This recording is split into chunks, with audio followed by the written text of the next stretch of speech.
Bonjour et bienvenue, j'espère que vous allez bien. On se retrouve aujourd'hui pour votre guidance sentimentale. Que vous soyez en couple, dans une situation compliquée, en triangulaire ou tout simplement si vous avez quelqu'un dans le cœur et dans la tête. Pour cette guidance, je vais utiliser le grand oracle de l'amour ainsi que l'ancien tarot de Marseille. Alors, nous sommes dans une guidance générale. Il est donc tout à fait normal qu'elle ne puisse pas parler à tout le monde. Prenez ce qui résonne en vous et adaptez à votre situation. Et puis, si la situation ne vous correspond pas, si vous ne vous reconnaissez pas dans les messages, c'est tout simplement que cette guidance est destinée à d'autres personnes.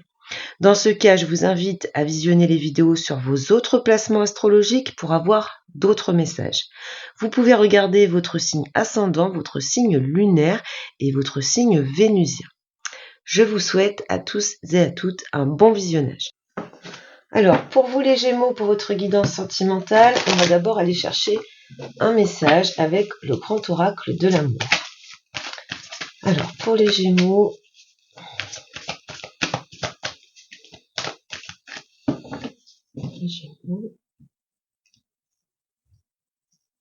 Alors, on a ici espoir et sensualité.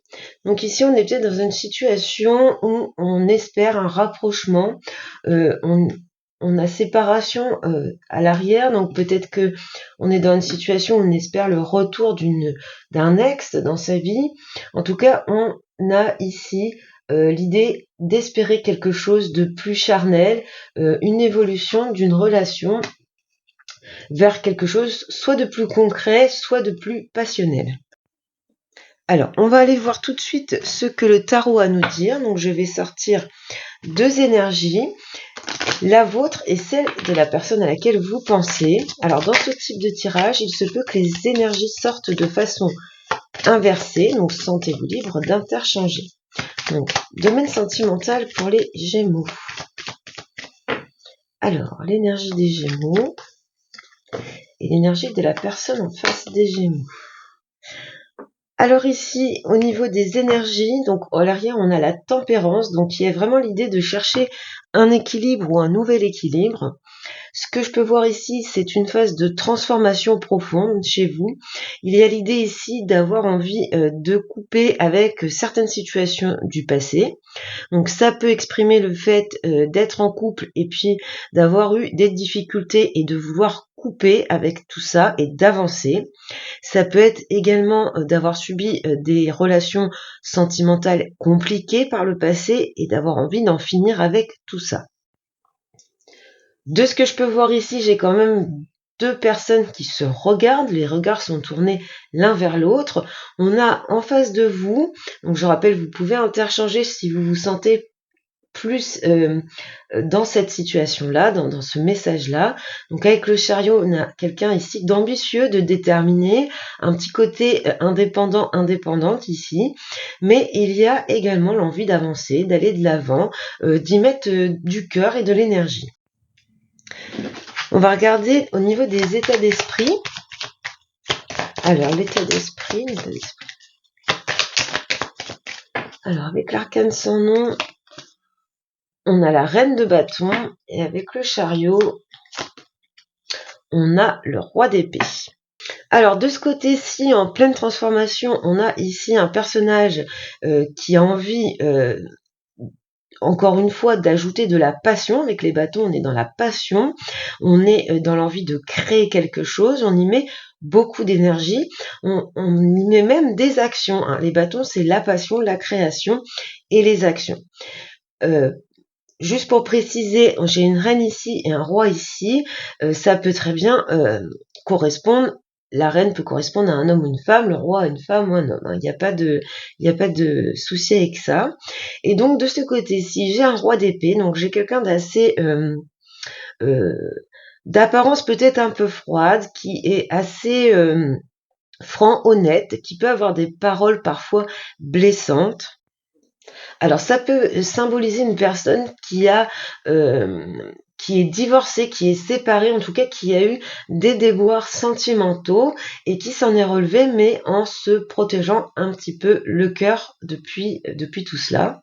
Donc quelqu'un donc qui avance, mais qui ne montre peut-être pas ses sentiments, il est plus dans la parole, et la parole peut être parfois un petit peu tranchante. Donc je vais aller chercher maintenant ce qui fait la force de ce lien, le potentiel positif de cette relation. Donc, quel est le potentiel de cette relation ? Tempérance. Donc on l'avait à l'arrière tout à l'heure, tempérance, et puis on a le jugement. Donc la force de ce lien, c'est de savoir s'adapter l'un à l'autre, de savoir peut-être équilibrer les choses. Peut-être qu'ici on est dans un dynamisme où on veut communiquer de façon assez fluide. Alors, dans certaines situations ici, ce qu'on peut dire, c'est que si vous êtes dans une situation où vous êtes dans l'espoir d'un retour d'une personne dans votre vie, tempérance nous parle ici de patience, de vraiment faire preuve de sagesse et de patience.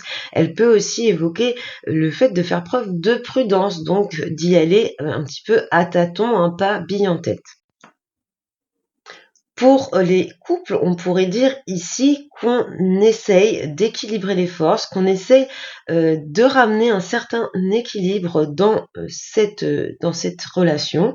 Et puis, si on a envie de ramener un petit peu plus de passion, d'avoir un regain de vitalité et de passion au sein du couple, ici, eh bien, on s'adapte, on fait des compromis, on fait des ajustements. Il y a vraiment cette idée de faire des efforts pour aller de l'avant dans ce lien. Alors, quel est maintenant l'obstacle, le défi principal, le défi à relever pour ce lien ?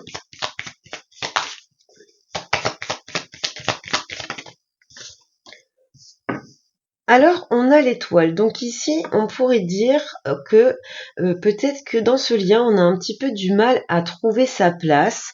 On est un petit peu perdu quant à comment se positionner dans ce couple, dans cette relation. Alors ça peut exprimer éventuellement le fait d'avoir eu déjà des déceptions, d'avoir été un petit peu déçu ou frustré, et on a du mal à passer au-delà. Donc heureusement, la force de la tempérance va aider à se relever, à tempérer cette frustration, cette déception. Il y a aussi l'idée dans l'étoile, le fait d'être nostalgique. Donc peut-être que pour les couples, on regrette eh bien le début de la relation, les débuts fusionnels et passionnels qu'on a pu connaître dans le début dans le début de la mise en couple, dans la rencontre, tout ce qui fait que c'est un petit peu plus électrique, un petit peu plus charnel, un petit peu plus passionnel.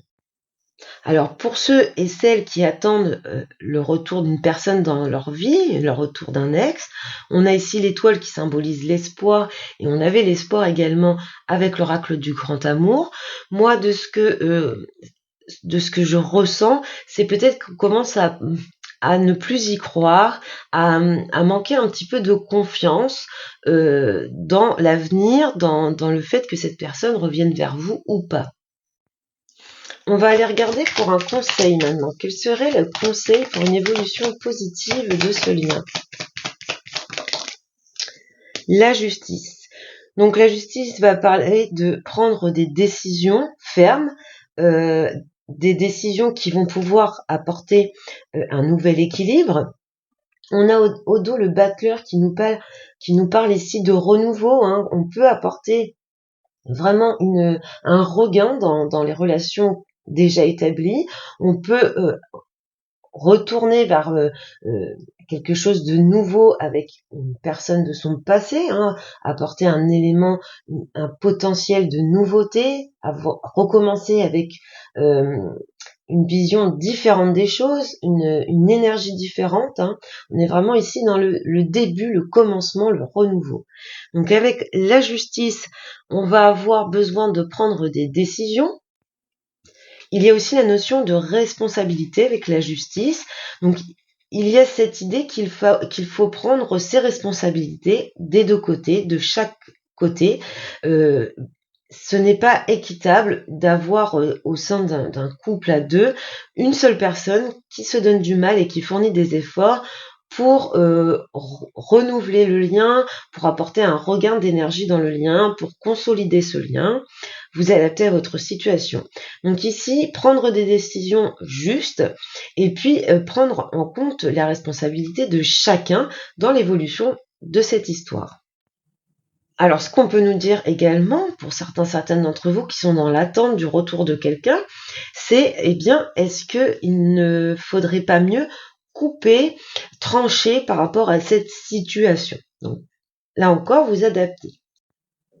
Allez, on regarde comment ça évolue. Comment évolue ce lien?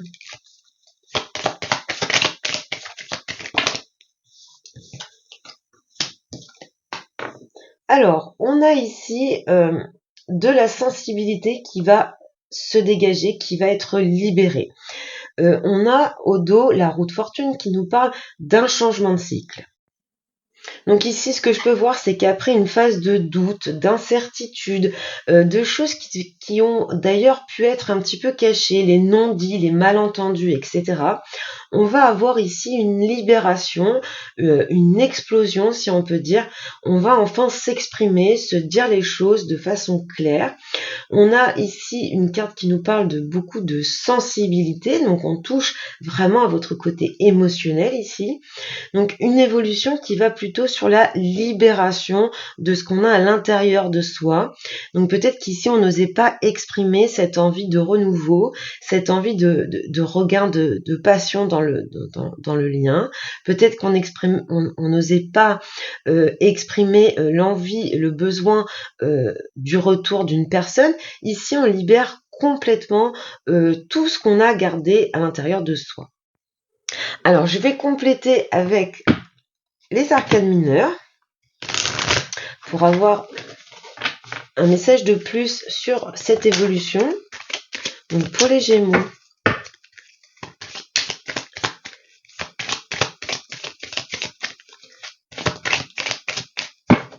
allez, pour les Gémeaux, on a le 4 de bâton ici.